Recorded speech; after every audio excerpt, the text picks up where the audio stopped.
Hello friends, masala ನೀರು dosa morning ಬ್ರೇಕ್ಫಾಸ್ಟ್ಗೆ ಒಂದು ಒಳ್ಳೆ ತಿಂಡಿ ಇದು.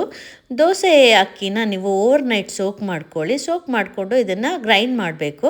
ಗ್ರೈಂಡ್ ಮಾಡುವಾಗ 1 ಸ್ಪೂನಷ್ಟು ಧನಿಯಾ, ಅನಂತರ 4-5 ಒಣಮೆಣಸಿನ್ಕಾಯಿ, 1 ಚಿಟಿಕೆಯಷ್ಟು ಇಂಗು, ಅನಂತರ ಕರಿಬೇವು ಸೊಪ್ಪು ಹಾಕಿ ನೀರು ಹಾಕಿ ಇದನ್ನು ಫೈನ್ ಪೇಸ್ಟಾಗಿ ಗ್ರೈಂಡ್ ಮಾಡ್ಕೋಬೇಕು. ಗ್ರೈಂಡ್ ಆದಮೇಲೆ ನೋಡಿ ಈ ರೀತಿ ವೆರಿ ಫೈನಾಗಿರಬೇಕು, ಒಂದು ಸ್ವಲ್ಪನೂ ತರಿ ಇರಬಾರ್ದು. ರುಚಿಗೆ ತಕ್ಕಷ್ಟು ಉಪ್ಪು ಹಾಕಿ ಹೆಸರೇ ಹೇಳೋ ಹಂಗೆ ನೀರು ದೋಸೆ ಆಗಿರೋದ್ರಿಂದ ಈ ದೋಸೆ ಹಿಟ್ಟು ನೀರಾಗಿರಬೇಕು. ಸಾಕಷ್ಟು ಪ್ರಮಾಣದಲ್ಲಿ ನೀರು ಹಾಕಿ ಈ ರೀತಿ ಕನ್ಸಿಸ್ಟೆನ್ಸಿ ಇನ್ನೂ ನೀರಾಗಿರಬೇಕು.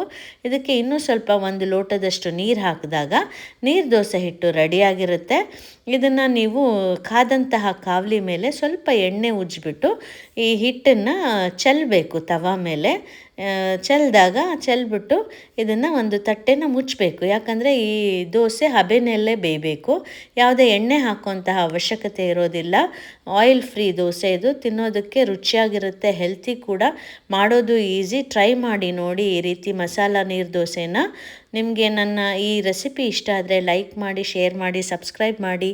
Thank you for watching my video. Enjoy this recipe. Thank you. Bye.